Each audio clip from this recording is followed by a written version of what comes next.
Our mission, very simple, to prepare our kids to succeed in college and in life. And a little background of why we named the school Freedom Preparatory Academy Charter School.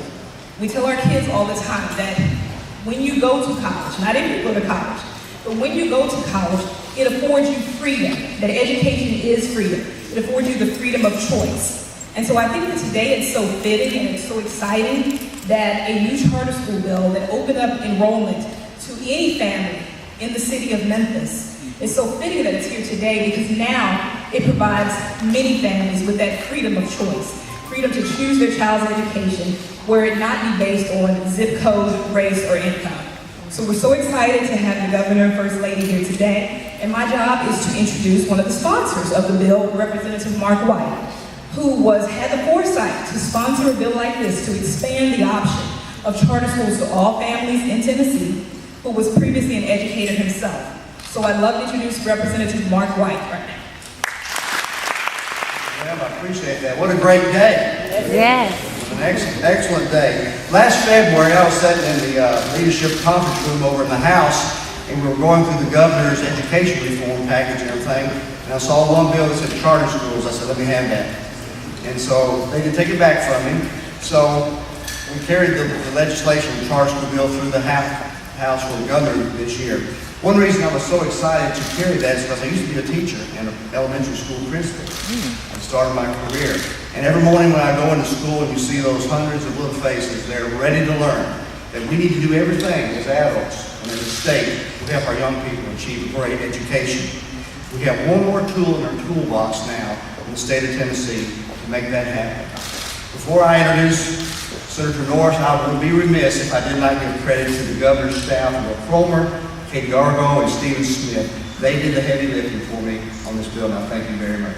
Great to be here at Freedom Prep. It's an auspicious occasion. We appreciate your welcoming us in, and we welcome you. It gives me great pleasure to welcome Governor Haslam back to Shelby County today. It's sort of awkward to welcome him back. He's been here so much, it's as though he never left, and so I'm not really sure. Thanks for still being here, Governor. Seriously, we appreciate the governor choosing Memphis to sign the Charter Schools Reform Bill into law. It was my privilege as the Senate Majority Leader to not only serve as prime sponsor of the Charter Schools Reform Bill, but to carry all of Governor Haslam's legislation this year. And it's to Governor Haslam's credit, really, that we can say that never has so much of substance been passed into law as efficiently and effectively as has been the case under Governor Haslam's stewardship this year. I think that history will reflect the importance of Governor Haslam's reforms, not only in education, but in commerce and in civil justice and a lot of other areas as well. But today, we're here to celebrate charter school reform. And Governor, as I give you the podium, I want to say thank you for making Shelby County the epicenter of education reform. Governor Bill Haslam. Today is our 5-month anniversary. 5 months ago today, I was sworn into office, and it is a wonderful treat to be the governor of Tennessee. I'm sure, I tell people all this time, but I mean it, I'm sure somewhere there's a better job than being the governor of Tennessee, but I have no idea what it would be. And let me tell you why. This is really incredible to be here. I'm looking forward to this ceremony. But before this, we were able to sit with 5 or 6 of these students and their parents. I had a chance to ask them, why are you here? And ask their parents, why did you go to the trouble of having your child come here? And it was incredibly enlightening and heartwarming and fun. And so I've decided, I guess I'm the governor, so I'm not going to get in trouble. I'm going to put away my remarks, and I'm going to ask, I hope I don't get in trouble here, anybody here want to tell us why you decided to come to Freedom Prep? Anybody want to be bold enough to go? I'll let you go, okay. You have to say your name first. My name is Monet Johnson, and That's right. my name is Monet Johnson, and I wanted to come to Freedom Prep for the education. I wanted to come to Freedom Prep because of the education. I wasn't getting the same education and love from my other schools. Very good.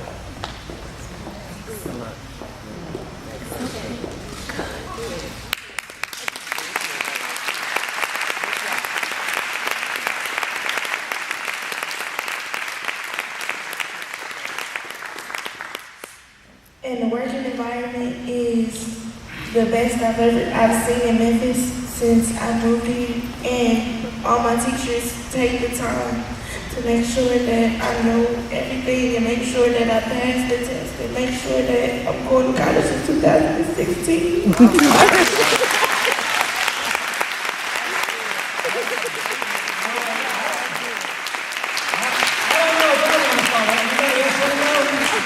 Anybody else want to? Okay.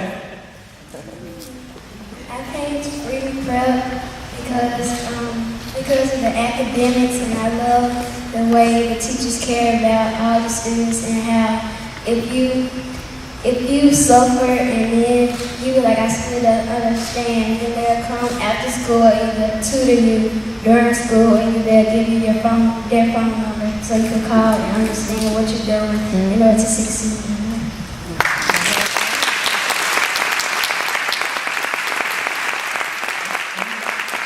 Anybody else? Anybody, one last person? All right, we need a boy. My name is Jared Austin, and I came to Freedom Prep so I can get my life on track and not go to jail to go to college. That's Oh, that's baby. the main point of life. Great job. So we had the privilege of sitting in with Roblin and some parents, and all parents are the same. I don't care where you live. I don't care what color you are, what zip code you live in, how much money you make. All of us want what's best for our kids. And I know this. When someone loves the people that we love, we can't help but feel gratitude towards. So like I said, every parent that I was sitting there talking to started tearing up a little because somebody that they love, who's sitting up here, was loved well by somebody that works at this school. And that's the whole key, and that's why we did this. I want to thank those legislators standing up. You met Mark White, Martin Norris is the Senate Majority Leader. Chair of the Senate Education Committee, Senator Dolores Gresham, thank you very much for being with us. Representative Barbara Cooper, thank you so much. Senator Brian Kelsey, thank you. Johnny Berry, thank you very much. It's hard work being in the legislature. People think, well, that's, you sit up there and, you get to decide yes or no, and, they pay you to come. Well, let me tell you, they don't pay you that much. And if they ever figured it out on a per hour basis, they'd be better off, working almost anywhere else. These folks work hard and they have to make hard decisions, and I'm very, very grateful for what they do. We have major concerns around education in Tennessee. We rank in the 40s when it comes to 50 states. We have about 21% of our population has a degree compared to 30% nationally.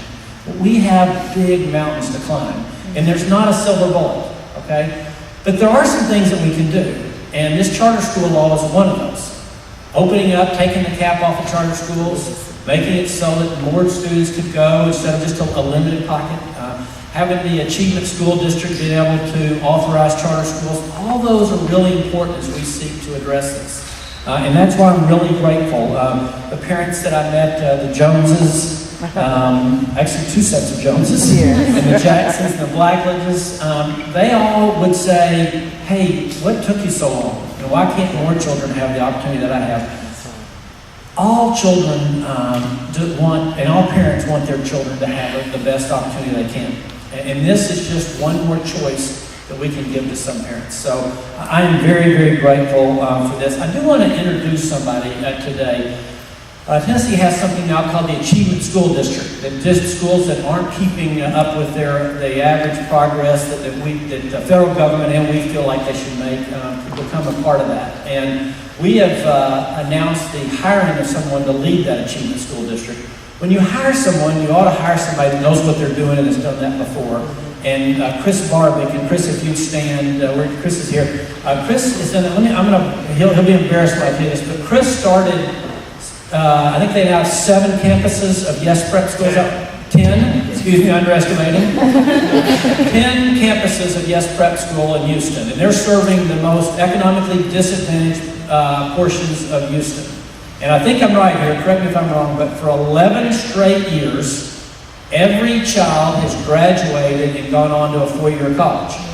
Okay? That's impressive. And that's an outcome.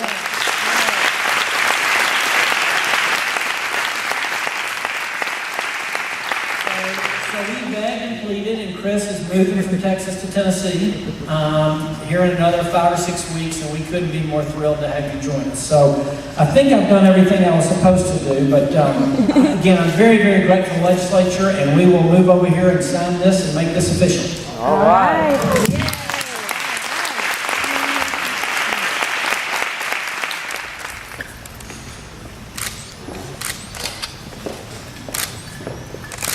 Thank you very much, everybody.